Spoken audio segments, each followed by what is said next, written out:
ሰላም ጤና ይስጥልን ውድ ተመልካቾቻችን ዛሬ ዘንላችሁ የቀረብነው ህብስተ ጥበብ የተሰኘው ሳምንታዊ ፕሮግራማችን ነው። ዛሬ እንግዲህ የምናዘጋጅላችሁ እኔ ጽጌረዳ አለሙና እንዲሁም ደግሞ ሽመልስ ኃይሌ አብረን በመሆን ነው። አብራችሁን ቆዩ። እንኳን ደህና መጣሽ። ወዴት እመጣለሁ? አብረን ነው እያመሸን ያለ ነው። አብረን ነው እንግዲህ እንደ ስታፍ በጋራ በቡድን ሁላችን እንግዲህ የተለመደው ነገር ነው ብዬ ነው እንግዶችን ስንጋብዝ እንግዲህ ዛሬ ይዘን የመጣነው ፕሮግራማችን ብዙ ጊዜ ሰዎችን ነው የምንጋብዘው። እስኪ ደግሞ ዛሬ መጽሐፍ ቅዱስና ስነ ጽሁፍ በተሰኘ ፕሮግራም እንግዲህ ልናወራ ነው። እውነት ነው። እንግዲህ ህይወት ቲቪ እግዚአብሔር ቢረዳንና ብንኖር በሚቀጥሉት ጊዜያት መጽሐፍ ቅዱስና ስነ ጽሁፍ በሚል ርዕስ ሰፋ ያለ አቅማችን በፈቀደ መጠን ቆይታ ለማድረግ እናስባለን። እንዲህ በጋራ በህብስተ ጥበብ ፕሮግራማችን መሀል ላይ እንግዶች ሲመጡ እያስገባን እንግዲህ የቤት ሰዎች ደግሞ ይህንን ርዕስ ይዘን እግዚአብሔር እስከረዳን ድረስ እንቀጥላለን ብዬ አስባለሁ። በጣም ደስ ይላል። እንግዲህ ተመልካቾቻችን እስከዛሬ ድረስ የተለያዩ ሰዎችን ነበር እየጋበዝን የቆየ ነው። የተለያዩ ተጋባዥ እንግዶች ሲመጡ በመሀል እያስገባን እኛ ደግሞ ይሄንን ፕሮግራም የምንቀጥልበት ይሆናል ማለት ነው። እስኪ ሽሜ እንግዲህ እንደው እንደ ጥያቄ እንጀምረውና መጽሐፍ ቅዱስና ስነ ጽሁፍ ያላቸው ትስስር እስቲ ምንድነው? ዛሬ እንግዲህ የምናወራው ስለዚህ ነው። አዎ እርግጥ ነው መጽሐፍ ቅዱስና ስነ ጽሁፍና መጽሐፍ ቅዱስ የአንድ ሳንቲም ሁለት ገጽታዎች ልንላቸው ማይነጣጠል ነገር ምንድን ነው? መጽሐፍ ቅዱስ የተጻፈው በመንፈስ ቅዱስ በተመሩ ሰዎች በዓመታት መካከል ነው። ያ የመንፈስ ቅዱስ ሐሳብ እንግዲህ በወረቀት ሰፍሮ በብራና በወረቀት በዘመናት መካከል በተለያዩ ቋንቋዎች እየተተረጎመ እስከዚህ እስከ ዲጂታሉ ዘመን ድረስ እኛ ጋር ደግሞ የደረሰው በስነ ጽሁፍ ነው እና የመንፈስ ቅዱስ ቋንቋ ግልጽ የሆነው የህይወት ቋንቋ የሰው ልጅ ጋር የደረሰው በስነ ጽሁፍ ነው እና መጽሐፍ ቅዱሳችንን ገልጠን ስናነብ የስነ ጽሁፍ ዘውጎችን እዛ ላይ እናገኛለን። የታሪክ መጽሐፍት አሉ፣ የቅኔ መጽሐፍት አሉ፣ የትንቢት መጽሐፍት አሉ እና በርካታ ሌሎች መጽሐፍት አሉ። መጽሐፍ ቅዱስ ሁሉን የያዘ የተሟላ ስነ ጽሁፍ ነው። የህይወት ቃል ነው፣ የጥበብ ቃል ነው፣ ግጥም ነው። ውስጡ የተለያዩ የስነ ጽሁፍ ዘውጎች ያሉት ነው። እንግዲህ እነዛን እየተነተንን የምንቆይበት ነው እና የሚሆነው ምንድነው ማስተዋል ያለብን? ሁልጊዜ ስነ ጽሁፍ ሲባል ምናልባት ዓለማዊ ድርሰቶችን፣ ልቦለዶችን፣ ግጥሞችን አድርገን እና ይሆናል። ስነ ጽሁፍ ለኛ ህይወታችን ነው። አሁን እኛ ቃለ ህይወት የኮሚኒኬሽን እና ስነ ጽሁፍ መምሪያ የሚል አንድ መምሪያ አላት አይደለኛ የምናገለግልበት። ስነ ጽሁፍ ስንል ህይወትን የተቀበልንበት መንገድ ነው።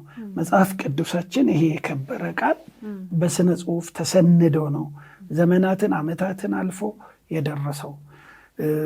በጣም ጨካኞቹ ነገስታት ሲያቃጥሉት፣ እንዳይባዛ ሲከለክሉ፣ ስንት ማዕቀብ እየተጣለበት ከዘመን ዘመን የተሸጋገረው በተለያየ መልኮች በስነ ጽሁፍ ነውና ስነ ጽሁፍ መቼም ለኛ ትልቅ ጠቀሜታ ፋይዳን ያመጣልን ህይወትን የሰጠን ነገር ነውና መጽሐፍ ቅዱስና ስነ ጽሁፍ ፈጽሞ ሊነጣጠሉ አይችሉም። እውነት ነው፣ ትክክል ነው። እንደውም ብዙ ሰዎች በስነ ጽሁፍ እየተጠቀሙ በተለያዩ ፊልሞች እንዲሁም በግጥሞች ወንጌልን ለሰዎች ሁሉ ላልሰሙ ሁሉ የሚያዳርሱበት መንገድ አለና የራሱ ትልቅ የስነ ጽሁፍን ኃይል የሚያሳይ ይመስለኛል። እውነት ነው። እግዚአብሔር ራሱ ይሄንን ታላቅ ታሪካዊ ሰነድ የማይሻር የመጀመሪያም የመጨረሻም የሆነ ሰነድ በስነ ጽሁፍ ሲሰጠን ውስጡ ድራማዎች አሉ፣ ውስጡ ድርሰቶች አሉ፣ ውስጡ ምሳሌዎች አሉ፣ ምክሮች፣ ተግሳጾች አሉ፣ ግጥሞች አሉ፣ ሙሾ አለ፣ የደስታ መግለጫ ደግሞ ጉሮ ሸባዬ ነገር አለ፣ ደስታን የምንገልጽበትና የተሟላ ነውና እንግዲህ ጠቢብም ጥበበኛም ጸሐፊም ሰዓሊም ቲያትረኛም ነኝ የሚል ቢኖር ከእግዚአብሔር በታች ነው ሁሉም። ምክንያቱም መጽሐፍ ቅዱስ ሁሉን ጨርሶታል በተሟላ ደስታውን፣ ሐዘኑን፣ ሙሾውን ሁሉንም ነገር ጨርሶታል እና ትልቅ ነገር ነው እንግዲህ ይዘን የተነሳ ነው ርዕሰ ጉዳይ ብዬ አስባለሁ። በጣም ብዙዎቻችን ኢትዮጵያኖችን እንደውም ስንመለከት በጣም ለአርቱ ወይም ለስነ ጽሁፉ በጣም ቅርብ ነን ብዬ አስባለሁ። በቤተክርስቲያን በዓለማዊም እንዲሁም በመንፈሳዊም በብዙ መንገድ እንገልጥበታለን እና እስቲ ግጥም ከስነ ጽሁፍ ክፍሎች ውስጥ አንዱ ነው እና ከሌሎቹ በምን ይለያል ትላለሽ? እንግዲህ አንተ የስነ ጽሁፍ ሰው ስለሆንክ ማለት ነው። አዎ እንግዲህ ዛሬ ግጥም ለማንበብ ተዘጋጅተን ስለመጣ ወደዛ ግጥሟን እንዳሳት ብለን ነው እንጂ በጣም በጥልቀት እናየዋለን ግጥምን። አዎ እንግዲህ ግጥም ከስነ ጽሁፍ ክፍሎች አንዱ ነው እንዳልሽው፣ አንዱ ብቻም ደግሞ ሳይሆን በጣም ጥንታዊውም ነው እና ብዙ የታሪክ ጸሐፍት ግጥም የሰው ልጅ ቀደም ሲል ስልጣኔ ባልነበረባቸው ዘመናት ሁሉ ይጠቀምበት የነበረ አንዱ የሥነ ጽሁፍ ዘውግ ነው ብለው ያምናሉ እና ግጥም ከሌሎች የሚለየው በአብዛኛው ግጥሞቻችን አጫጭሮች ናቸው። በእርግጥ ረጃጅም ግጥሞች አሉ፣ እነሱን እናወራቸዋለን። አሁን ኢፒክ የሚባሉትን ለምሳሌ ግሪካዊው ሆሜር የጻፈው ኢሊያድና ኦዲሴ ኢፒክ ነው። ኢፒክ ማለት ምንድን ነው? አንድ ርዕሰ ጉዳይን ይዘሽ አንድ መጽሐፍ ሙሉ ግጥም መጽሐፍ ማለት በአንድ ርዕስ ተነቦ ሲዋል ውሎ አድሮ በቀናት ውስጥ የሚያልቅ አንድ ግጥም ኢፒክ። በጣም ረጅም በስነ ግጥም ታሪክን መግለጽ ይቻላል አንድ ርዕስ ይዘው እና ኢሊያድና ኦዲሴያውን የሆሜር ኢፒኮች ናቸው፣ ረጅሞቹ ጥንታዊ ግጥሞች። ዛሬ ኢፒኮችን በዚህ ደረጃ አናገኝም። ምንድነው አሁን የኮንቴምፖራሪ የሆነው የዚህ የዘመናችን የቀርቡ ግጥም አጠር ያለ ነው። የተለያዩ እንግዲህ ክፍሎች አሉት። ያው እንደምናውቀው ወደፊት እንዳስሳቸዋለ ቤቶች አሉት የራሱ አፈንጋጭነትም ይታይበታል። አንዳንዴ ሰንጎ መገን ቦይ በሉ ምናምን ተብሎ በሕግ ታጥሮ ሲያበቃ አሁን ጸጋዬ ገብረመድኅን የራሱን ሎሬት እንግዲህ የዓለም ሎሬት ጸጋዬ ገብረመድኅን የራሳቸውን እንትን ይዘው መጡ። ከሁሉም ያፈነገጠና የጸጋዬ ቤት ተብሎ በስማቸው ተሰይሟል። ፈጠራ የታከለበት አጭር ባተያዩ አዲስ የሆነ እምቅ ምናልባት አንድ ልቦለድ ጸሐፊ በ250 ገጾች ሊገልጽ የፈለገውን ታሪክ አንድ ገጣሚ በ5 እና በ6 ስንኞች ሊዘጋው ይችላል። እምቅ ውስጡ ሰፊ መልእክት ያለው ባተያዩ አዲስ የሆነ ጥንት ቀደም ብሎ የተጀመረ አንዱ የሥነ ጽሁፍ ዘውግ ነውና በአዲስነት ባተያይ ለየት ያለ ደግሞ ይሄ በስሜት የታጀበ ብዙ ጊዜ ስሜትን የሚፈነቅል በጣም አጭር ትንሽ የሚመስል ሆኖ ስሜትን የሚፈነቅል። አሁን አንድ ጸሐፊ ለጊዜው ስሙን አላስታወስኩትምና ከኃይለ ሥላሴ ዘመን ጀምሮ ከዛ ደግሞ በደርግ ጊዜም ከዛም በኋላ በኢህአዴግም በነበሩት ዓመታት መካከል የሶስት መንግስታትን ነገር ቃኝቶ 4 ስንኞችን ተሰኝቶ ነበርና እምቅ ነው። ምን አለ? የየዘበን ረመጥ በነደደ ቁጥር ለጣደን ስንጣድ ጉልቻ ስንቆጥር ጉደኛ ነፍሳችን አትበስል አትከስል ትገላበጣለች ጢብኛ ይመስላል። ከኃይለ ሥላሴ ወልደደርግ አሁን በ3 ስርዓቶች ውስጥ ያለውን ብሶት፣ ማህበረሰባዊ ጉዳይ፣ የነፍስ ጩኸት፣ በደል፣ ፍትህ ፍለጋ፣ የእውነት ጥማት የየዘበን ረመጥ በነደደ ቁጥር ለጣደን ስንጣድ ጉልቻ ስንቆጥር 2 ጉደኛ ነፍሳችን አትበስል አትከስል 3ኛ ስንኛ ትገላበጣለች ጢብኛ ይመስል ጉዳችን ፈላኮ ሰዎች ብሎ እና አየሽ ኃይለ ሥላሴ እንዲነበሩ፣ ደርግ እንዲነበሩ፣ ኢህአዴግ እንዲነበሩ አላለም። ግን የተሰማውን ስሜት በቃ በዛ ውስጥ ነው በቃላቶቹ ነው የገለጸው። በቃላቶቹ በጣም እምቅ ናቸው፣ ግን እምቅ ናቸው። ይሄ ቢተነተን መጽሐፍ ያጽፋልና ግጥም በባህሪው እምቅ ኃይልን የተሞላ አተያዩ አዲስ የሆነ ጥንታዊ የስነ ጽሁፍ ዘውግ ወይም ዣነር ነው። ሽሜ ግን በጣም የሚገርመው ነገር ስለ ግጥም ስንናገር ብዙ ጊዜ ብዙ ቦታ ማስተውያለሁና በጣም ኢነርጀቲክ ሆነህ ነው ግጥሞችን ስታደርግ ማይህና ይሄ ትልቅ ያንተ ተሰጥኦ እንደሆነ ማያለውና እግዚአብሔር ይመስገን። እስቲ እንግዲህ አንድ ግጥም ደግሞ እስቲ እንበል። አንድ ግጥም እስቲ እንግዲህ እኔ ገጣሚ ምክንያቱም አነሳሳኝ ሰማ አንቺም ግጥም መጻፍ ትጀምሪያለሽ። እኔ መቼም ገጣሚ ነኝ ብዬ አላስብም፣ ግን ግጥም ወዳለው አነባለው፣ አልፎ አልፎ ደግሞ ጫጭራለው እና ስለ አስራት አሰብኩኝ። አስራትን ክፈሉ አይደል? አሁን አስራትን በፍቅር ነው አስራት ትከፍላለህ ትከፍያለሽ ብለን መቼም እንጠያየቅም። ውድ ቤተሰቦቻችን እንግዲህ ስለ አስራት ያልከፈለም ካለ እንግዲህ ይክፈል በፍቅር የምናደርገው ነው እና አንድ ሰሞን ምንድን ነው መሰለሽ ምናልባት ግጥም ከምን ይመነጫል ወይም ደግሞ እንዴት ይሆናል የሚለው ላይ ምናልባት ቆየት ብለን ልንነጋገር እንችላለን። ግን ላንበበው የሆነ ጊዜ አስራት መክፈል አቃተኝ። ስለዚህ ታሪክ አለው ማለት ነው። አዎ ቤት ኪራይ ከፍዬ ልጆቼ ትንንሽ ነበሩ፣ ትምህርት ቤት ልኬ፣ ባለቤቴ ስራ አልነበራትም። በቃ ህይወት ግልጽ ነገር አይደለ? ሐላል የሚባለው ግልጽ ነውና እጥርጥር አለኝ ሁሉም ነገር። አዲስ አበባ የገባው የመጀመሪያ ሰሞንና ጌታዊ ችግሬን ታውቃለህ ብዬ አስራቱን ሙልጭ ማድረግ ጀመርኩ ማለት ነው። አሁን ይሄ ስርቆት ነው። ምንም ቢቸግረን እሱ ታማኝ ነውና ብዬ ሳበቃ አንድ ጊዜ መንፈስ ቅዱስ ውስጥ የነቀሰው በቃ የፈለገ ቢርብህ በጠማማ ጫማ በቀዳዳ ካልሲ ብትሄድ ይሄ ሸሚዝ ውስጡ አልቆ እያስገለበጥክ ብትለብስ እኔ ያለፍኩበት ህይወት ነውና እንዴት የጌታን አስራት የኔን ሐቅ የእግዚአብሔር ሐቅ ነው የእግዚአብሔር እውነት ነው አስራት ትበላለህ፣ ትዋሻለህ፣ ትሰርቃለህ፣ ሌባ ነህ የሚል በቃ ድምፅ ሰማሁ እኔ። ከዛ አንድ ግጥም ጻፍኩኝ። ሌሊት ነበር እየተነሳው ምጽፈውና አስራት በኩራቱን ድርሻህን ሰርቄ ብል ዝገት ባለበት ጥሪቴን ደብቄ አንተ ስትሰጠኝ የራሴን ከሰሰትኩ አንተም አልጎደለህ እኔም አላተረፍኩ ብዬ ጻፍኩኝ። ምንድነው አስራት በኩራቱን ድርሻህን ሰርቄ ብል ዝገት ባለበት ጥሪቴን ደብቄ አንተ ስትሰጠኝ የራሴን ከሰሰትኩ አንተም አልጎደለህ እኔም አላተረፍኩ አልኩኝ። ምንድነው ባንከፍል እግዚአብሔር አይጎልበትም፣ ሁሉ የሱ ስለሆነ። ግን እኛም አናተርፍም፣ ደግሞ የጌታን በመከልከላችን አናተርፍም። እና ዛሬ እግዚአብሔር ረድቶኝ ለመክፈል ፍጨረጨራለሁ። ደሞዝ ስወስድ ፍታው የጌታ ነው ብዬ አምጬ በቃ ደግሞ ከጄ ከወጣ በኋላ ያ ነገር እንዴት ደስ እንደሚለኝ እና ዩሲ ግጥም ከህይወት ውስጥ ይወለዳል።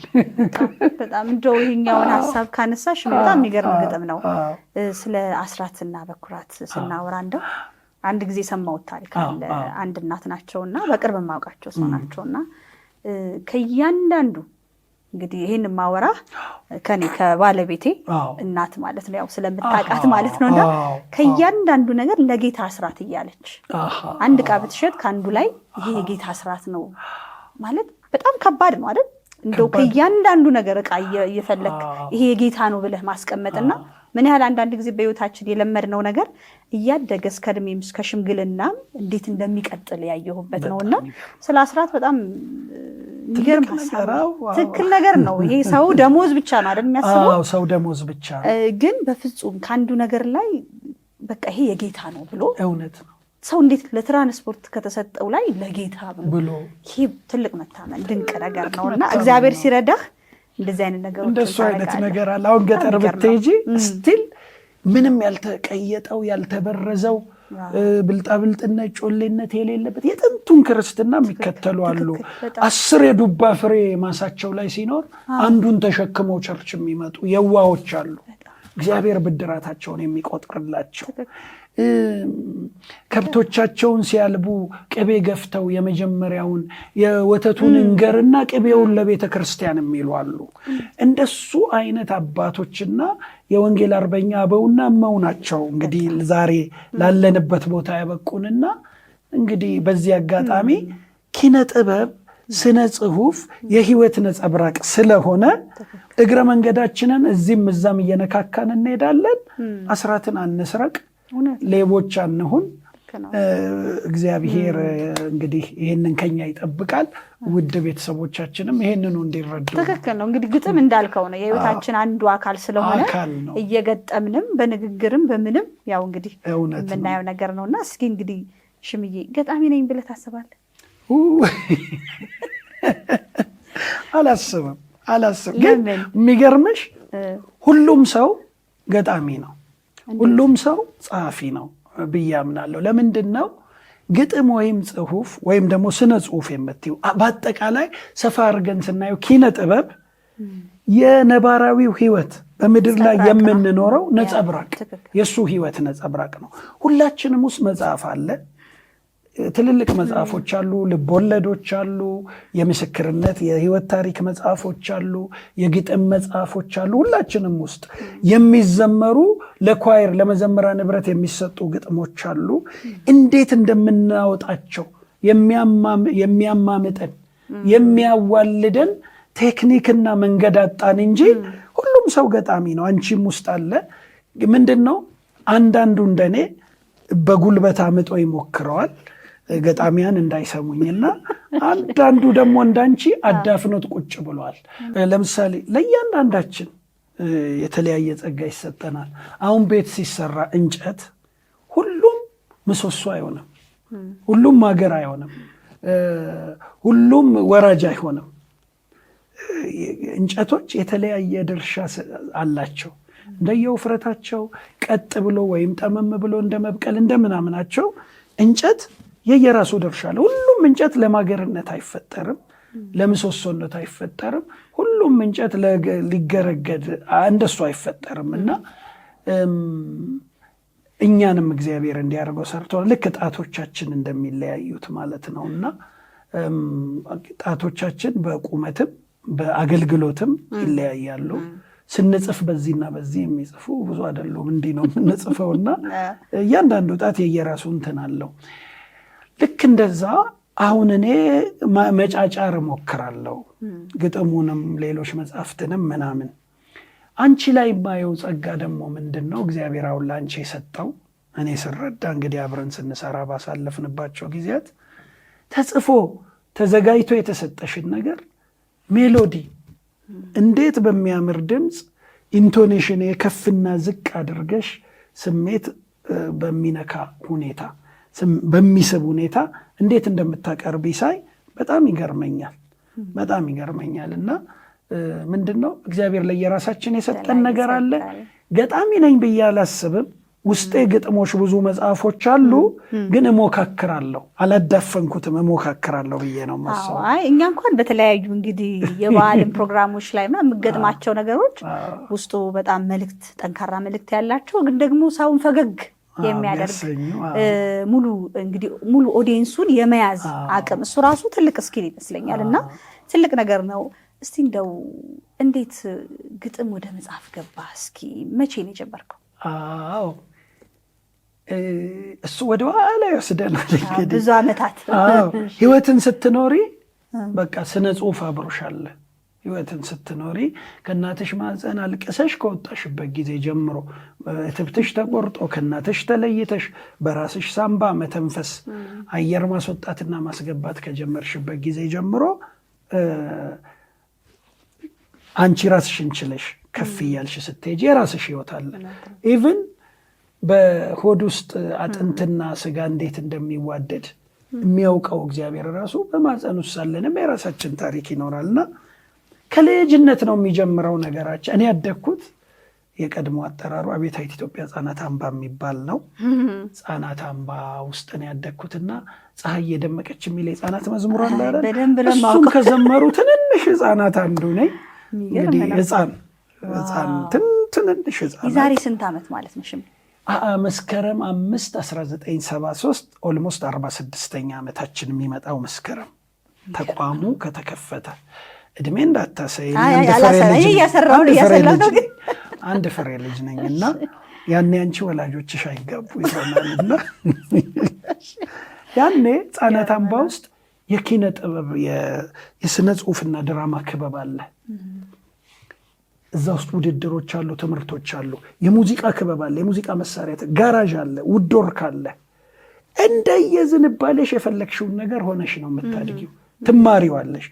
ስዕል የስዕል ክበብ አለ እና ብሩሽና ምናምን ቀለም በጥብጠው አሉ እዛ ጋር ስዕልን የሞካክራለሁ ግን እንትን አላልኩም። የሙዚቃ መሳሪያውን ክራር ሞካክራለሁ ግን አልገፋውም። በአብዛኛው እንግዲህ የነፍስ ጥሪ ብዬ የገባውበት ስነ ጽሁፍ ነው እና ከዛን ጊዜ ጀምሮ ሕፃናት ሆነን የእንትን ውድድር ሲደረግ የስነ ጽሁፍ ውድድሮች እሸለም ነበረ። እኔ የሕፃናት አምባ ልጆች ያውቃሉና ከዛን ጊዜ ጀምሮ ገጥማለው፣ ጽፋለው ስለ አብዮቱ ምናምን ያኔ ስለነበረው ፖለቲካ ሁሉ ሕፃናት ሆነን ስለ ማርክሲዝም ሌኒዝም ገጥማለን። እግዚአብሔር ግን የኋላችንን ነገር አይቶልናል እና ወደ ጌታ ስመጣ በቃ መዓት አሁን ወደ 3 መጽሐፍ የሚወጣው የግጥም ስብስብ አለኝ እኔ እና ከዛ ከልጅነት ጀምሮ ነው አብሮኝ ያደገው ማለት ነው እና ገጥማለሁ ቁጭ ብዬ አንዳንድ ጊዜ ማታ ወደ መኝታዬ ሲሄድ እዚህ ጋር እርሳስና ማስታወሻ ወይ ስክሪፕቶና ማስታወሻ አስቀምጬ ነው ሌሊት ተነስቼ የገጠምኳቸው ግጥሞች አሉ። ከእንቅልፌ ስባንን ስንኙ ውስጥ ኖሮ ዝም ብዬ የጻፍኩትን አንድ ግጥም ልበልልሽ። ለምሳሌ አንጥረኛው ይላል እና ከምንድን ነው የተነሳው? አንድ ጊዜ ስብከት ይሰበካል። ሕጌን እማር ዘንድ ያስጨነቀኝ ለመልካም ሆነልኝ የሚል መዝሙረ ዳዊት ላይ ያለ ቃል አለ አይደለ? እሱን ሳስብ ብረትን ወርቅን አስጨንቀሽ ነው ውብ የምታረጊው። ገብቶ ተቀጥቅጦ ቀልጦ ምናምን ቆሻሻው ተራግፎ እንደገና ተሞርዶ ነው ዋጋ የሚያወጣውና በወናፉ ትንፋሽ ይላል። ወናፍ የምንለው ወናፍ እንግዲህ ይሄ እንትን ማድረጊያ ነው የሚደረግበት ማንደጃ ነው። ብረት ስታቀልጪ ከፍየል ቆዳ የሚሰራ እሳት ማንደጃ ነው። ትክክል ነው። እንዲህ ቢላ የሚሰሩ ቢላ ብረታ ብረት የሚሰሩ ሰዎች እሳት የሚያነዱበት ነው። እኛ በአፍ እፍ የምንለው እሳቱን እነሱ በወናፍ ነው። በዚህ እና እሳቱ ይግላል። በወናፉ ትንፋሽ ማገዶ አቀጣጥሎ ከተርካካው ፍም ውስጥ ከእሳቱ ዶሎ በጉጠት ቆንጥጦኝ እያገላበጠ ጎኔን አዟዙሮት ለእሳት እየሰጠ ሲነርት ሲሸርፈኝ በብረት መዶሻ አጋጊጦ አወጣኝ በስተመጨረሻ ይላል። ዋው! መከራ እያንዳንዷ የህይወት ቲቪ ቤተሰቦች እያንዳንዷ በዚህ ምድር ላይ የምትኖር ነፍስ ተሸርፋ እንግዲህ ባንቺ የሚወት እሳት ውስጥ ገብታ ተገላብጣ አሁን አምራ ቁጭ ብላ እና እዚህ ጋር የምናያት ጽጌረዳ ዝም ብላ የመጣች አይደለች። በዚች አጭር ዕድሜዋ ወናፍ እንትን ተደርጎ እሳት ውስጥ ገብቶ እና ህይወትን ነው የምንገጥመው። ህይወትን ነው አሁን እንደዚህ ግጥም አሁን የሚሰማ ሰው ራሱ እኔ ራሱን የሚያይ ይመስለኛል። አንደኛው የእግዚአብሔርን እጅ ያያል በዛ ግጥም ውስጥ እንዴት እግዚአብሔር እንዳሳደገው እንዴት እግዚአብሔር እንደተጠነቀቀለት በሰዓት ውስጥ ደግሞ ትቶት እንዳልሄደ ትልቅ ሜሴጅ አለው ውስጡ መልእክት አለውና ምን ያህል እንግዲህ ተመልካቾቻችን ግጥም ምን ያህል እንዴት በቃ እምቅ ነው፣ በጣም እምቅ ነው፣ በጣም የሚገርም ነው። እስኪ ግን አንድ ጥያቄ ልጠይቅሽ። ምናልባት እንግዲህ በፊት በልጅነት የግጥሙ እንግዲህ ተሰጥኦ አለ። ከዛ መካከል ደግሞ እንደው ወደ ተለያዩ ሀገራት ሄዳችሁበት ጊዜ ነበር። በዚህ አጋጣሚ እስቲ ንገረኝ። በልጅነት መቼ ነበረ እሱ? ከግጥም ጋር አይደለም፣ በዚህ በስነ ጽሁፍ ይሄ በትምህርት ሕፃናት አምባ እያለሽ ሁልጊዜ በትምህርት ውድድሮች አሉ። በጣም ቶፕ የሆኑ ተማሪዎች ለአጭር ጉብኝት በክረምት ትምህርት ቤት ሲዘጋ መስከረም እስኪመጣ ከሰኔ መጨረሻ እስከ መስከረም መግቢያ ድረስ ወደ ቀድሞ ሶሻሊስት ሀገሮች ይላካሉ። ቼኮስሎቫኪያ፣ ምስራቅ ጀርመን፣ ወደ ቡልጋሪያ ምናምን ይላካሉና እንግዲህ ቡልጋሪያ ስንል የሰፈር ስም ብቻ እዚህ ቡልጋሪያ እዚህኛው ቡልጋሪያ ማዞሪያ ኤምባሲው ሳይሆን አንዳንዶቹ ሰሜን ሸዋ ቡልጋም ሊመስላቸው ይችላል። ቡልጋሪያ ምስራቅ አውሮፓ ያለች። እንግዲህ ዛሬ ውድ ተመልካቾቻችን ይሄኛ ዘና የምንልበትም ጭምር ነው ፕሮግራማችን። እዛ ሄደህ ከዛ በኋላ ምን ተፈጠረ ነገር? ዋዛና ቁም ነገር ደባልቀን እንትን የምንልበት ነው። እኔ ለመጀመሪያ ጊዜ ወደ ምስራቅ ጀርመን የሄድኩት በስንት ዓመት ነበር? 15 ዓመት ገና አልሞላኝም። 14 ዓመቴን እየጨረስኩ ወደ 15ኛ መሻገሪያ ላይ ነው ምስራቅ ጀርመን ሄድነው። ምንድነው እዛ ከተለያዩ አገራት ልጆች ጋር የእድሜ እኩዮችሽ ጋር ነው ያሳለፍነው። የጥበብ መድረኮች ነበሩ። እንግዲህ ያኔ መዝሙሮችን እንዘምራለን፣ መንፈሳዊ አይደሉም። የአብዮት መዝሙሮች፣ ዓለማዊ መዝሙሮች በድርጅት ውስጥ እንደ ወታደር ልጅ በማሳደጊያው ስናድግ የተማርናቸውንና እነሱን በአማርኛ እንዘምራለን። ፈረንጆቹ ያዳምጣሉ። ምን እንደሚል ባይገባቸውም ሙዚቃ የዓለም ቋንቋ ነው ብለው እሱም አንድ የህይወት አካል ነው። ጥበብ ነው። በጣም ደስ ይላል። እንግዲህ አንዳንድ ጊዜ ትውስታ አይደለም ወደኋላ የጥበብ አንዱ ነገር ወደኋላ ያለውን ነገር መለስ ብሎ ማየት፣ ከዛ ደግሞ ያለውን ነገር እንግዲህ ህይወት ዘርቶ ለሰው ማጋራት ነው። እውነት ነው። የኖርነውን ትናንት ከዛሬ ጋር ማያያዝ ነው። ልክ ነው። እና በጣም ቆንጆ ጊዜ ነው ያለን። እስቲ እንግዲህ የግጥም ሀሳብ እንዴት ይመጣልሃል ሽሜ? እንግዲህ ሰዎች በብዙ አይነት መንገድ ግጥም ይመጣልናል ይላሉ። አንዳንዱ እንዳልከው ነው። ልክ እንዳሁን አንተ ተኝቶ ድንገት ሲነቃ ግጥም የሚሰጥ ሰው አለ። እንግዲህ አገኘው ብሎ የሚያስብ ሰው አለ። አንዳንዱ ደግሞ በጸሎት መካከልም ሆኖ ግጥም ሊሰጠው የሚችል ሰው አለ። ሲጸልይ በቃ እንደህንን ለእንትኖች ብሰጥ ለዘማሪያኖች ብሰጥ ብሎ ደግሞ በዛ መንገድ የሚያደርጋለ። ያንተ በየትኛው በኩል ነው? ቅድም ጀማምሬዋለሁ። ያው ግጥም እንግዲህ የትኛውም ስነ ጽሁፍ የትኛውም ጥበብ ድራማ በዩ፣ ቲያትር በዩ፣ ግጥም በዩ፣ ልቦለድ በዩ፣ መነባንብ በዩ ሁሉ ነገር የሚወለደው ከህይወት ውስጥ ነው እና እኔ ብዙ ጊዜ ግጥሞችን የምቀበለው ወይ መጽሐፍ ቅዱሴን ሳነብ ይሆናል። በተለይ ደግሞ ሰዎች ሲሰብኩ፣ በትራንስፖርት ውስጥ ሲሄድ ሬዲዮ ተከፍቶ ከምሰማው ነገር ከሰማሁት የሰው ልጅ ታሪክ ሊሆን ይችላል፣ ከኔ ገጠመኝ ሊሆን ይችላል። አንዳንዴ ቁጭ ብለሽ ሀሳብ ወደ ውስጥሽ ይፈሳል። እንግዲህ እኔ እግዚአብሔር እንደሚያቀብለኝ አምናለሁና አንድ ግጥም ልንገርሽ። በዚህ አጋጣሚ የትኞቹን ግጥሞች መቼ እንደጻፍኩኝ ያውቃለሁና እኔ አንድ ጊዜ እኔ መጀመሪያ ወደ ስራ ዓለም ስገባ ከህፃናት አምባ ወጥቼ ስልጤ ዞን ሄድኩት። ስልጤ ዞን ውስጥ ከሚገኙ ውልባረግ የሚባል ወረዳ አለ ዛሬ ራሱን የቻለ። እዛ አካባቢ ብዙ ሰርቻለሁ። ከዛ ዳሎቻ ወረዳ ገባው። ዳሎቻ ወረዳ ያለው እንግዲህ የህይወት ቲቪ ቤተሰቦች ምናልባት ያውቁት ይሆናል። ወንድም መኮንን ሞሻጋ የሚባል አንድ ወንጌላዊ አለ። የሆሳና እናት ቃለ ሕይወት ቤተክርስቲያን ወደ ስልጤ ዞን የላከችው ብሔራዊ ወንጌላዊ ነው። ባለቤቱ ብርቱካን ትባላለች። ብርቱካን ኤራንጎ ምናልባት የአባቷን ስም በትክክል እና ጠርቼ እንደሆነ በጣም በጣም ጎበዝ ሰባኪ አስተማሪ ነው ወንድም ወንጌላዊ መኮንን ሞሻጋ። በዚህ አጋጣሚ እሱን ብዙ ሰዎች ሆሳና አካባቢ ያሉ እንደሚያውቁት ተስፋ አደርጋለሁ። አንድ ቀን ዳሎቻ ቃለ ሕይወት ቤተክርስቲያን ሽማግሌ ሞኝ አገልግያለሁ፣ ኳየርም ሞኝ አገልግያለሁ። ቁጥራችን ጥቂት ስለሆነ ሁሉንም ነው የምትሆኝው። 9 ምናምን ነሽ። 5ቱ ኳየር ሆኖ ሲቆም 4 ጉባኤ 4 አድማጭ ይሆናል። 3ቱ ደግሞ ዲያቆን ሆኖ ሲነሳ 6 እንቀመጣለን እና መኮንን በአንድ እሁድ የእግዚአብሔርን ቃል ያካፍላል። ወንጌላዊ መኮንን ሞሻጋ መቼም ድምፁ ኤክስፕሎሲቭ ነው፣ ፈንጂ ነው። ሚስቱም ቡርቴም ስትዘምር እንደዛው ቃጭል የሆነ በጣም የሚወጣ ድምፅ ነው ያላትና መኮንን ሲሰብክ ምን ይላል? ወገኖቼ ጌታ ሰማይና ምድርን ሲሰራ አልከበደውም አለ። አዳምን ከምድር አፈር ሲያበጀው አልከበደውም አለ። በሰከንድ በማይክሮ ሰከንድ እንዲህ ብሎ የህይወት እስትንፋስ በእፍ አለ። እሱም ሕያው ነፍስ ያለው ሆነ።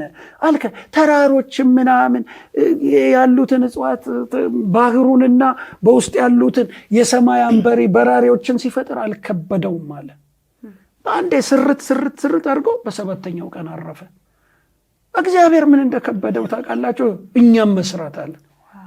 ይሰራናል አናልቅም፣ ይሰራናል አናልቅም። በዚህ በኩል ሲሞርደን በዚህ እንሸንፈፋለን። ሰው አልሆን ብሎታል እግዚአብሔር አለ።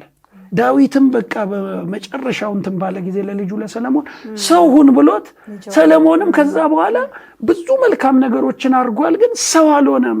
ከአሕዛብ አገባ ምናምን እንትን አለ ሲል ለካ ሰው አልሆን ብሎ አልሰራ ብሏል አይደለ? እዛው ግጥም ጻፍኩኝ ቁጭ ብዬ። ሰውን የሚለው ሞኬ ይሰብካል፣ እኔ ግጥም ላይ ነኝ። ልበልልሽ እሱን ግጥም ወንጌላዊ መኮንን ሞሻጋ የዚህ ግጥም ባለድርሻ ነህ እና አዳም መጽሐፉ ሲታተም እንግዲህ መጽሐፍ ወደፊት እግዚአብሔር ቢሰጠኝ በቃ ገረመኝ። እግዚአብሔር የሚናገረን ነገር በጣም እንትን አልኩና እግዚአብሔር እንዲህ አለ። እግዚአብሔር ነው ተናጋሪው። ሁሉን እንደ ወጉ ማበጀት ጨርሼ ሞሽሬ ልሾመው ሰው ጋር ደርሼ ብነክር አልረጠበ ባሰጥ አልደረቀ ብፈጨው አላመ ብወቅጥ አልደቀቀ ልገራው ስታገል ሲብስ ከትናንቱ ይኸው ሳይሰራ 2000 ዓመቱ እኔ እንጂ ገና ምን በቃ ዛሬም እየታገለን እኮ ነው። እውነት ነው። እና በዚህ ሲል በቃ በትክክል ትምህርቱን ገልጸው። ስለዚህ የሰው ልጅ እንግዲህ ተሰርቶ አያልቅም ነው። አላለቅንም ገና የተሰራን ነው። ማአት ሰዎች ብዙ ፎቅ ሰርተው እያከራዩ ነው። ጨርሰው ያንን ፎቅ የሰሩ ሰዎች ራሳቸው ተሰርተው አላለቁ። እና የሰው ልጅ እግዚአብሔር በሰው ተቸግሯል። ተሰርቶ የማያልቅ ፍጥረት እና ወደ ጸጋው ዙፋን ዕለት ዕለት ማደግ ፈቅ እያልና ክርስትና ፕሮሰስ ነው፣ ሂደት ነው። እግዚአብሔር ይርዳን። እንግዲህ በጣም የሚገርም ነው። እንግዲህ ግጥም ትልቁ ነገሩ የተሰበከውን ስብከት እንግዲህ ወደ ግጥም ቀይሮ ለሰዎች ትምህርቱን እንዲያስታውሱ ያደርጋል። በልባቸውም ለዘላለም እንዲቀመጥ ነው የሚያደርገው እና ትልቅ ነገር ነው። 6 ስንኝ ነች። አሁን ሰው የምትለው 6 መስመር ማለት ነው። በ6 ስንኞች ስትነበብ ደግሞ ምናልባት 30 ሰከንድ ማይሞላ አየሻውን እምቅ ነው። ሞኬ ለ45 ደቂቃ ነው የሰበከው። በግጥም ሲሰበሰብ እምቅ በጣም ብዙ ሊፍታታ የሚችል ሀሳብ እጭቅ አድርጎ ጨቅጭቆ የተጨቆነ በ6 ስንኝ ምናልባት በ20 ሰከንድ ውስጥ ነው ግጥምና ኃይል አለው። እምቅ ነው። ምናልባት ግን በዚሁ አጋጣሚ እስኪ እንግዲህ አንድ የግጥም ሀሳብ ወይ ርዕስ ስቲል እስቲ ሰውን በሚል ከዚህ በኋላ ትገጥማለህ ይችላል። እንግዲህ ከዚህ ትምህርት ውስጥ እንግዲህ እኔ አሁን ይችን ቃል የሰማሁትና በዚህ እንግዲህ ገጥመህ ብዙ ጊዜ ከውስጥ ወደ ውጭ የሚወጣ ነውና ገርሞሽ ነው አንቺ ወደለውና ብዙ ጊዜ እንዲያርግ ሲባል አይመጣም። ብዙ ጊዜ አይመጣም። ከውስጥ ሞልቷል አይደለ? የሚፈስ ነገር ነው። ግን ደግሞ በእርግጥም ማሰብ ይቻላል። በዚህ ነገር ላይ ማድረግ ይችላለሁ ብለሽ ማሰብ ትችያለሽ። ከውስጥ ሲወጣ ግን አያታግልም። በቃ ዝም ብሎ ይፈሳልና በጣም ደስ ይላል። እንግዲህ ሽሜ ጥሩ ጊዜ ነው። የጥበብ ስራዎች ከውስጥ ወደ ውጭ ናቸው። በጣም ቆንጆ ጊዜ ነው እያሳለፍን ያለ ነው። ዛሬ እንግዲህ በዚህ መልኩ ህብስተ ጥበብን እንግዲህ እኛም አብረን እያሳለፍን ያለ ነው ማለት ነውና እንደው እስቲ ሽሜ ለዘማሪያኖች ወይም ለኳየሮች ግጥም ሰጥተህ ታውቃለህ? አዎ፣ በጣም እንትን ጥያቄ ነው። የሚገርምሽ የዝማሬ ግጥሞችም የሚመጡት በዛው መንገድ፣ ግማሾቹ ተንበርክኬ ስጸልይ ጌታ ሰጠኝ ይላሉ፣ ግማሾቹ በህልም ይላሉ፣ ቀስቅሶም የሚሉ አሉ፣ ሲሰበክ የሚሉ አሉ፣ ከማነበው የእግዚአብሔር ቃል ወይ ሰው ካጫወተኝ ታሪክ ካየሁት ይላሉ። እንግዲህ ለዝማሬ የሚሆነውም ግጥም ያኛውም ግጥም ብዙ አይለያዩም። ስልጤ ዞን እያለው ሞካከር ያለው ጥቂት የሚዘመሩ መዝሙሮችን አስታውሳለሁ። በኳየራችን ኳየሮኛ አገልግያለሁ። እንደዛ አይነት የገጠር ቤተክርስቲያን ውስጥ ያኔኛ በነበርንበት ዘመን ስትሆኝ ሁሉንም ነሽ እድል ታገኛለሽ። ምን እድሎች። እኔ ኳየር ነኝ። ከኳየር አገልግዬ ሳበቃ ፕሮግራም መሪ ሆናለሁ። ከዛ ዲያቆን 2 አሉ፣ 7 ነን። ሁሉንም እንዳረሳለን። አሁን በቁጥር ልነግርሽ እችላለሁ ሰዎችን። በቃ የሆነ 2-3 አገልግሎት ትይዣለሽ እና ያኔ በትንሹ ኳየር እዛ በነበረው እዛ ነው ህይወታችን የተሰራው። መከራ ነበረ፣ ብዙ ስደት ነበረ። በዛ ውስጥ ግን እግዚአብሔር ህይወታችንን ሰርቶታል። ያኔ ለኳየሮች እጽፍ ነበረ። ግን ወደዚህ ከመጣው በኋላ ብዙ አልገፋውበትም፣ አልሞከርኩም። አይ በደንብ እንግዲህ ከዚህም በኋላ በደንብ እንድታስብ እድል ጊዜ ይኖርሃል ማለት ነውና እስቲ እንግዲህ ጥያቄዎቻችን ወደ ማጠቃለሉ እየደረስን ነውና እንደው ለወጣት ገጣሚያን እንግዲህ ግጥም ትልቅም ትንሽም አይልም፣ ግን ለወጣቶች እንደው ለተተኪዎች ምን የምታስተላልፈው መልእክት አለ? ግጥምን ለሚወዱ ሰዎች አሁን እንግዲህ እንዳጠቃላይ ግጥምን ለሚወዱ ውስጣቸው ለሚታገላቸውና በተለይ ለወጣቶች አንደኛ ምንድነው አያታግልም። ይሄ ውስጡን ትንሽ ሲኖር ስክሪፕቱ አንሺ ይልሻል፣ ማስታወሻ አምጪ ይልሻል። እራሱ ስሜትሽ ለዛ ጥሪ ይታዘዛል። ብዙ ጊዜ በትግል አይሆንም። አንዳንድ ግጥሞችን ጀምረሻቸው ይቋረጣሉ። ጥለሽ መሄድ ነው እና የሆነ ጊዜ ላይ ደግሞ መተሽ ትጨርሽ ይሆናል። ምንድነው እኔ የምለው ውስጣቸው ጥሪ ካለ አያስተኛቸውም። ራሱ ያውቁታል። ምንድነው አሁን ባይብል መዳኗን በሰውነቷ አወቀች ይላል አይደል? የጌታ የኢየሱስ ክርስቶስ ኃይል መጥቶ ስትድን ታውቋታል። የሆነ ነገር ለቋት ሲሄድ ልክ እንደዛ ይሄ የኪነ ጥበብ ጥሪ ያለው ሰው ሁልጊዜ ውስጡ ነው፣ ይጮዋል። ተኝቶም ይጮዋል፣ ተነስቶም ይጮዋል፣ አያስቀምጠውም። እና ሁኔታዎች ባይመቻቹ፣ አሁን ነገሮች መውጣት ባይችሉ፣ መድረክ ባያገኙ፣ ይህን ነገር የማቀርብበት ስፍራ የለም ባይሉ ብለው ቢያስቡ፣ የሚረዳኝ የሚያግዘኝ ሰው የለም ብለው ተስፋ እንዳይቆርጡ ነው። እኔ እነዚህ 2 ደብተሮችን ለምሳሌ ነው ያመጣሁት። ግጥሞቼን ስቆጥር ወደ 300 ቤት ገብተዋል። ዝም ብዬ እጽፋለሁ። አሁንም በየስርቻው በየአጀንዳው ያሉትን ለማሰባሰብ እየሞከርኩ ነው። የሆነ ጊዜ ይመጣል እግዚአብሔር ያለበት፣ ያኔ ይወጣሉ። የነፍስ ጥሪያችሁ ከሆነ እየጻፋችሁ አጠራቅሙ፣ አስቀምጡ፣ ደግሞ አንብቡ። ከዛ ጋር ግንኙነት ያላቸውን ነገሮች አንብቡ። ከሰዎች ጋር ተወያዩባቸው። ለሰዎች አንብቡ። እኔ ግጥም እየጻፍኩኝ የሚገርምሽ በእናታችሁ ላንብብ ብዬ ሰው አይሰማኝም። በእናታችሁ ልፈነዳ ነው ግጥም አለኝ ብዬ አይሰማኝም ሰው።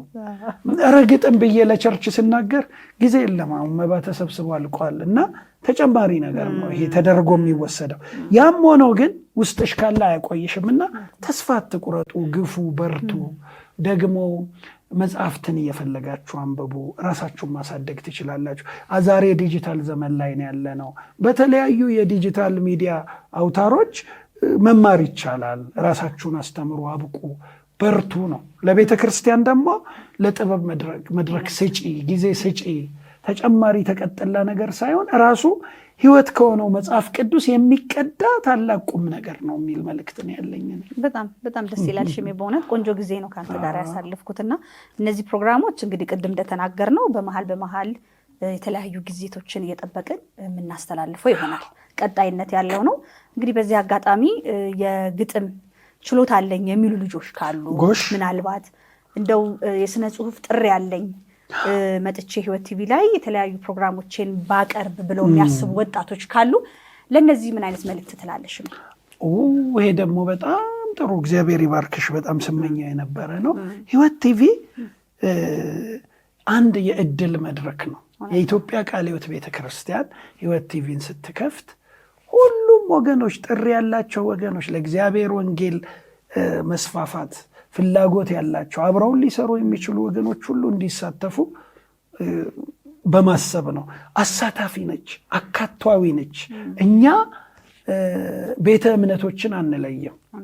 የጠራ አስተምሮ እስካላቸው ያልተሸቃቀጠ እውነተኛውን የእግዚአብሔር ቃል ይዘው እስከመጡና ወጣቶች እባካችሁ ጥበብ ትጣራለች፣ ከጥበብ ውስጥ ህይወትን አግኝተናል፣ ኑ ወደ ህይወት ቲቪ መድረክ ነን እኛ ለጀማሪዎች እንደገና ደግሞ አስተማሪ ሊሆኑ የሚችሉ ታላላቆች በሳል የኪነ ጥበብ ሰዎች ሁላችሁም ብትመጡ ህይወት ቲቪ በሩን ወለል አድርጎ ከፍቷል። ይሄ መድረክ የናንተ ነው። ይሄ የቴሌቪዥን መስኮት የናንተ ነው። ቤተ ክርስቲያናችን አቃፊ ናት። ለጥበብ ሰፊ ስፍራ አላት። ከድሮ ጀምሮ የቤተ ክርስቲያናችንን የጥበብ ታሪክም ወደፊት እናወራበት እንጽፍበት ይሆናል እና ብዙ የኪነ ጥበብ መድረኮች ነበሯት ቤተክርስቲያን። ዛሬም በዲጂታል ሚዲያው በሌሎችም አውታሮች ቀጥላለች። ኑ ደውሉ፣ ኑ ተሳተፉ፣ አግኙን፣ እኛ ለእናንተ መድረክ እንሰጣለን። በጣም ደስ የሚል ሀሳብ ነው። ስለዚህ ይሄ እድል የእናንተ ነው። ማንኛውም የግጥም መድብል አለኝ እንደዚህ አለኝ የምትሉ እንግዲህ መምጣትና በህይወት ቴሌቪዥን ግጥሞቻችሁን ማቅረብ እንደምትችሉ በዚሁ እንግዲህ ማሳሰቢያ እንናገር ይሆናል ማለት ነው። ሽሜ እንግዲህ ፕሮግራማችን እያለቀ ነው የሚሆነው። ሌላ ጊዜ ሌላ ፕሮግራሞችን ይዘን እስከምንመጣ ድረስ አንድ ግጥም እስኪ የመጨረሻ መለያ። በነገራችን ላይ ሽሜ እኔ በጣም የግጥም አድናቂ ነኝ። ስጦታዬ አይደለም እንጂ ግጥም መግጠም በጣም መስማትና ማድመጥ በጣም ነው ደስ የሚለኝ። ደግሞ አንብቢ ብትባይ የሚዋጣልሽ ይመስለኛል። ያንቺ ድምፅ በጣም እኔ እገረማለሁ። እና ብዙ ጊዜ የህይወት ቲቪ ማስታወቂያዎችን ታነቢያለሽ፣ ሌሎችም ፕሮግራም ዜናም ስታነቢ እንደዚሁ። እና አይ ቲንክ አንቺ ላይ እሱ ነገር እኔ እሱ አልተሰጠኝም። ህይወት ቲቪ ላይ ገና ሲጀመር ሰው ጠፍቶ ዜና ለማንበብ ሞክሬያለሁ። ውድ የህይወት ቲቪ ቤተሰቦች ያኔ ላጠፋሁት ጥፋት እናንተን ይቅርታ ጠይቃለሁ። ያለ ጸጋ መሰለፍ ከባድ ነው እና እኔ አሁን እንዳንቺ ዜና ማንበብ እንዳንቺ ማስታወቂያ ማንበብ ብዙም ይዋጣልኝ አይመስለኝም። እና ማንበብ ትችያለሽ። ኤልያስን አሰብኩኝና ስለ ኤልያስ የጻፍኩትን ልንገርሽ። እንግዲህ ኤልያስ ያንን ብላቴና ወጥተህ ደመናውን ይለዋል አይደለም፣ ሂድ ይለዋል። ሰማዩ ላይ ምን አለ? ምንም የለም ብሎ ይመለሳል። ሁለተኛ ዙርም ሂድ ምን አለ? ምንም። እሱ ውስጡ እየዘነበ ነው ኤልያስ። መንፈሱ ውስጡ ዶፍ ዝናብ ይሰማዋል። ስለዚህ በጣም እየዘነበ እንደሆነ ያምናል። ሌላ አጠገቡ ያለውን ብላቴና ሂድ እስቲ ሰማዩን ይሄ የምሰማው ድምፅ ከየት ነው ይለዋል። ብላቴናው ሄዶ ሲያይ አገሩ ደረቅ ነው። 6 ዙር ሲሄድ ሰማዩ ባዶ ነው።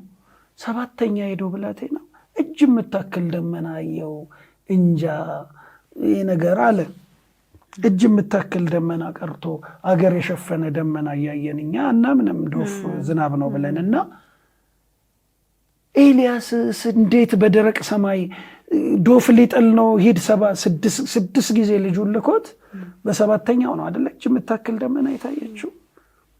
እና ኤልያስን አሰብኩት እንጂ ውስጡ ዝናብ ይሰማዋል፣ ዶፍ እየጣለ ነው። ውጭ ግን ዙሪያው ያሉት ደረቅ ነውና ስለ ኤልያስ እንዴት ነው ይሄን ነገር? እብደትም ይመስላል። የሱን ዶፍ ማን ይሰማለታል? እግዚአብሔር ካልገለጠልሽና እሱን ኤልያስ ብዬ ጻፍኩኝ። ከድካምም ድካም በበረታ ዝለት አዚም ድንዛዜ በምድር ክውታ ክረምት የልምንጀራ በሆነብኝ ጊዜ በፈገገ ሰማይ የጨረሩ ግለት አለት ሲተረክክ ንፋስ እንደ ትቢያ ኩርማኗ ራእየን ይዞ ሲፈተለክ በእምነት መዘውር የሕይወትን ውቅያኖስ የሚያሻግር ተስፋ ከልቦና መክሮ ነፍስን የሚያራጥብ ጠልጤዛ ሲጠፋ በደረቁ በጋ ክው ባለው ሐሩር ባናት በርቃሽ ፀሐይ ከየት እንደመጣ እንጃ ሲዘንብ ይታየኛል ዶፍ ሲጥል ከሰማይ ለእኔ ይታየኛል።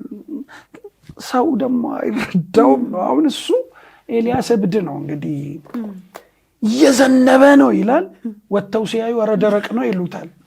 ከዛ በኋላ ምን አይነት ዝናብ እንደዘነበ እና እሱ ከሰረገላው ፊት እንዴት እንግዲህ ብዙ ታሪኮች አሉና ወደፊት መጽሐፍ ቅዱስና ስነ ጽሁፍ የሚለውን በህብስተ ጥበብ ተከታታይ ክፍሎች እናቀርባለን። ጸጊ እንግዲህ በእውነት ዛሬ ሽሜ በጣም ቆንጆ ጊዜ ነው ከአንተ ጋር ያሳለፍኩት። በተለይ የዚህን የመጽሐፍ ቅዱስና ስነ ጽሁፍ የተሰኘውን ሀሳብ እንግዲህ አሁን ዛሬ እንደ መጀመሪያ ነው፣ ግን እያንዳንዱ ነገሮች ላይ ለመግባት ሞክረናል። ለተወውቅ ነው። ውድ ተመልካቾቻችን እንግዲህ ይሄ ፕሮግራም የሚቀጥል ይሆናል። እስካሁን ድረስ ከኛ ጋራ ምርጫችሁ አድርጋችሁ ስለጠበቃችሁን ስላያችሁን እጅግ አድርገን ነው የምናመሰግነው። እንግዲህ አዘጋጅ እኔ ጽጌረዳ አለሙና እንዲሁም ሽመልስ ኃይሌ አብረናችሁ ነበርን። ከቀሪ ህይወት ቴሌቪዥን ፕሮግራሞች ጋራ መልካም ጊዜ።